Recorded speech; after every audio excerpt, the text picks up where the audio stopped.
የጋራ ትርክት መገንባት ላይ ቅድም እንደሚያነሳው 100% ከሐሳቤ ጋር ይስማማል።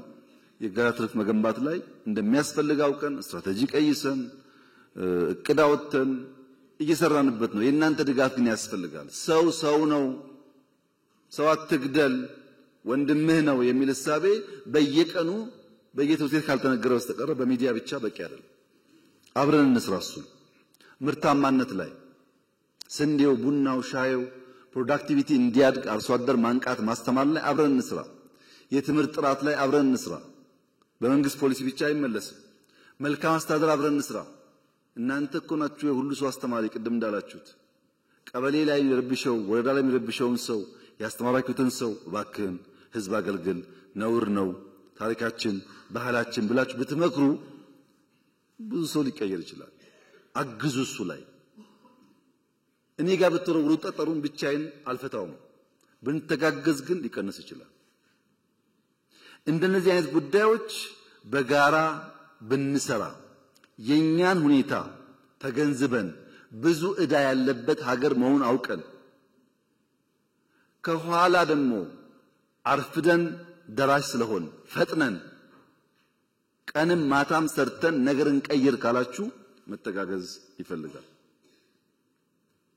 አንዳንዱን እንመልስላችኋለን፣ አንዳንዱን እንፈትሻለን ፖሊሲዎቻችን።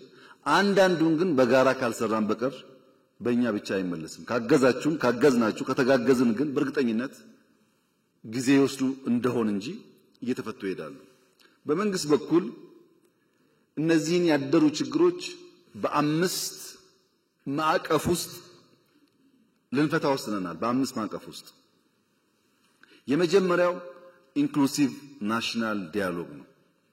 ብዙ የሚያጨቃጭቅ ጉዳይ አለን፣ ግን ቁጭ ብለን በንግግር እንፍታ፣ በውይይት እንፍታ፣ በመደማመጥ እንፍታ። መደማመጥ ያስፈልጋል።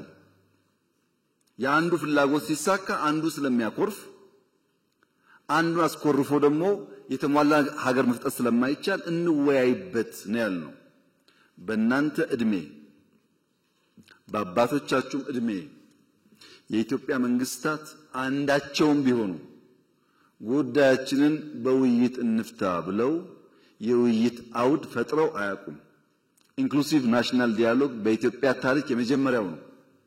ለመጠቀም ያለው ፍላጎት ግን ውስን ነው። እንወያይ ይልሃል። እሺ እንወያይ ስታቋቁምንም አይወያይም። ካልተወያየ ችግሩን ካልተናገረ ግን መፍትሄ ከየትም ሊመጣል አይችልም። እና አንዱ መፍትሄ ያለው እንወያይ። ስለምን ደሞዝ ሊሆን ይችላል፣ መሬት ሊሆን ይችላል፣ ህገ መንግስት ሊሆን ይችላል፣ ስልጣን ሊሆን ይችላል፣ ድንበር ሊሆን ይችላል፣ ባህር በር ሊሆን ይችላል። ግን እንወያይ። በውይይት በምክክር እናርገው።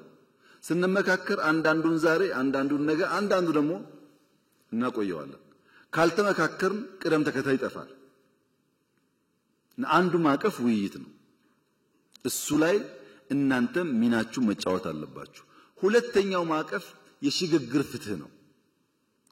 ተበድያለሁ፣ ተገድያለሁ፣ ተቀምቻለሁ፣ ተጎድቻለሁ ብዙ ሮሮ ስላለ አላየንም አልሰማንም ብለን ከምንዘጋ የሽግግር ፍትህ ብናበጅ በየጊዜው የተጎዱ ሰዎች ካሉ በይቅርታም በሽግግር ፍትህም ቢታይላቸው ለአንዴና ለመጨረሻ ጊዜ የትናንትናው ታሪክ ፋይል ዘግተን መማሪያ ብቻ አድርገን ወደፊት ለመንደርደር ያግዘናል። እና የሽግግር ፍትህ እናበጅ። እንወያይ ብቻ አይደለም፣ ቁስል ባለበትም ፍትህ እናረጋግጥ። ሶስተኛው ማዕቀፍ በርካታ ሰዎች አኩርፈው ጫካ ገብተዋል። በኢትዮጵያ ህገ መንግስት መሰረት በትጥቅ ለስልጣን መታገል ህገ ወጥ ነው፣ አይፈቀድም።